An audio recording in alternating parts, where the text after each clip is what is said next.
Let's read Tall, Wide, and Sharp Eye by Mirko Gabler. This is a Czechoslovakian folktale retold. Tall, Wide, and Sharp Eye.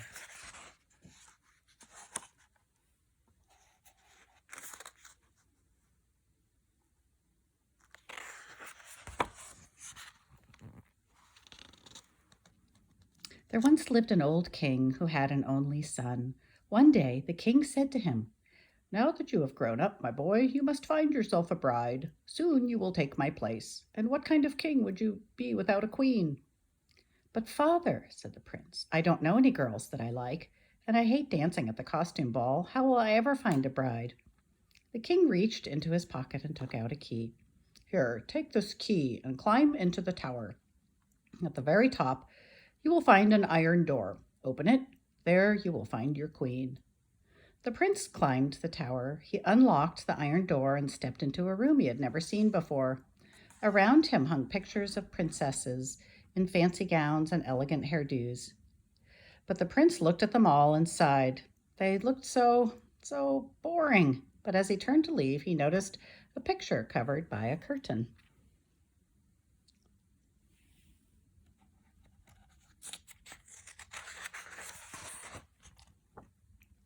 He drew the curtain aside and saw a princess different from the others. She had sparkling eyes and the friendliest smile. "She's the one," cried the prince, and he ran to tell his father of his choice. "Badly you have chosen," said the king gravely. "Your bride is kept under lock and key in an evil sorcerer's castle. Many brave knights have gone to free her, and not one has returned yet. Go if you must, and may you return safely to me."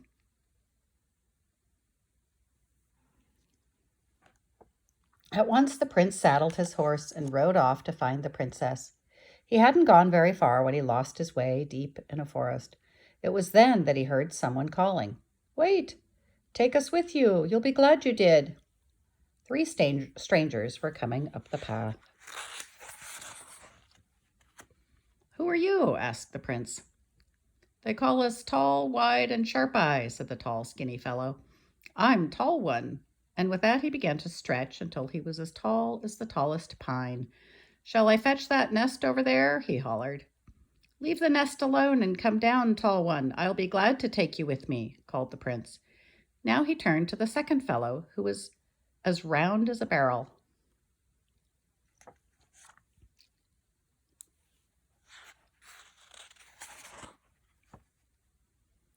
"They call me Wide One, sir," said the stranger, and without any warning he puffed himself up as big as a house, nearly knocking the prince off his horse. "Oh ho!" cried the prince. "They don't call you Wide One for nothing. Come along, Wide One. I might need someone like you." The smallest of the three strangers was a lively little gnome with a scarf over his eyes. "I'm Sharp-Eyed, and I'd like to join up too." "Sharp-Eye?" laughed the prince. "Why, with that scarf over your eyes, you can't even see the road." "On the contrary, sir," said the gnome smartly, "I cover my eyes because I see too well. Even with this scarf on, I can see through anything. And if I take it off and look at something sharply, phoo, it catches on fire. And if it can't burn, it breaks into pieces." And with that, Sharp-Eye removed his scarf, and eyeing a tree stump, he burnt it to a crisp. "Well, I'd be a fool not to take you along," said the prince. "But tell me, Sharp-Eye, can you see the sorcerer's castle?" "I see it clearly, sir. A dinner is waiting for us in the dining room." "But do you see the princess there?" "She's locked up in the tower by the evil wizard's power," replied the gnome. "But not to worry. With us, you have nothing to fear." Sharp-Eye jumped on Tall One's back and led the new friends out of the woods.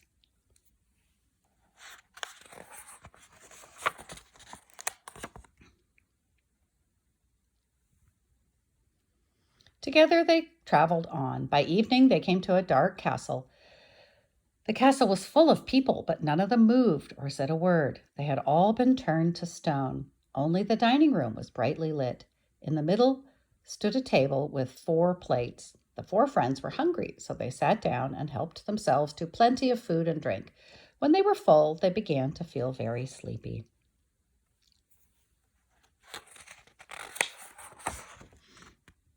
Suddenly, bang! The door flew open, and there stood the evil sorcerer. He had 3 iron hoops clamped around his waist. Next to him stood the prince's chosen bride. "I know what you've come for," shrieked the sorcerer. "Take her, but first you must guard her for 3 nights. If she is not with you at sunrise, you will be turned to stone." Then the sorcerer vanished. The prince asked the princess many questions, but she could not answer him.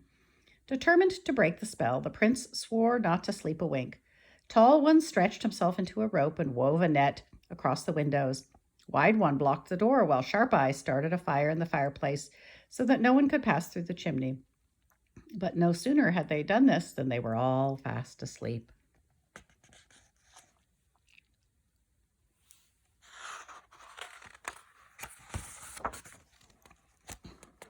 When they awoke in the morning, the princess was gone. Sharp Eye rushed to the window. "I can see her," he cried. 100 miles from here is a forest. In that forest is an oak tree. On that oak tree is an acorn, and she is that acorn. Come, Tall One, we'll have her back in no time." Tall One put Sharp Eye on his shoulders, stretched his legs, and stepped out the window.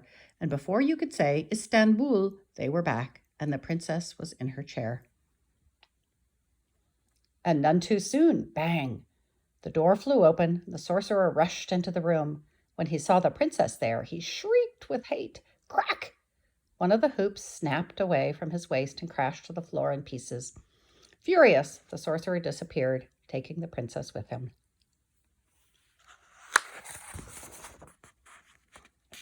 The prince and his companions spent the day wandering through the gloomy castle. Except for a spider, not one living creature did they find. Everywhere they looked, they saw nothing but figures of stone. Knights, servants, even children and their pets stood still, silent, and cold to the touch. But just as the day before, they found plenty to eat and drink in the dining room. After supper, the sorcerer brought the princess for them to guard, but try as they might, they could not stay awake, and in the morning, the princess was gone.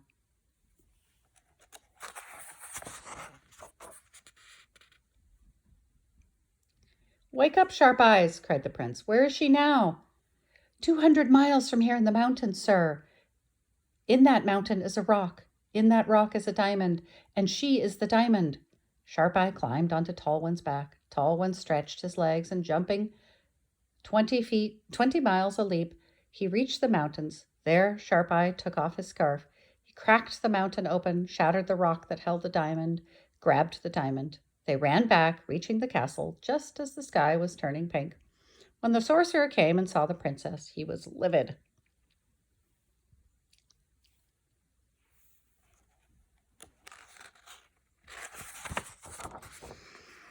Crack! His second hoop snapped in two, and the angry sorcerer led the princess away.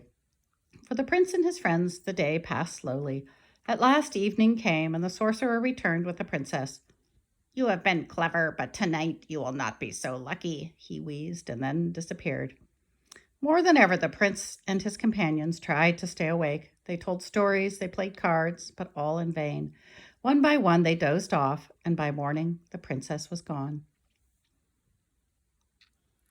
"Hurry, Sharp Eyes," cried the prince. "Where is she now?" "She's far, far away, sir," replied the gnome. 300 miles from here, in a sea. In that sea is a shell. In that shell is a pearl, and she is that pearl. We can fetch her, but we'd better bring Wide One, too."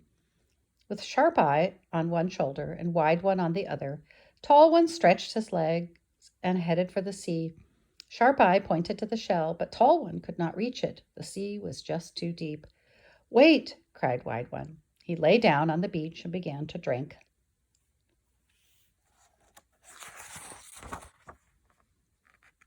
And he drank and drank until he was as big as a barn. Now the sea was low enough. Tall One grabbed the shell, and lifting his friends onto his back, he ran to the castle as fast as he could. But it wasn't fast at all. Wide One was just too heavy. Tall One had to put him down, and poor Wide One, you should have seen the lake he made. He nearly drowned in it himself.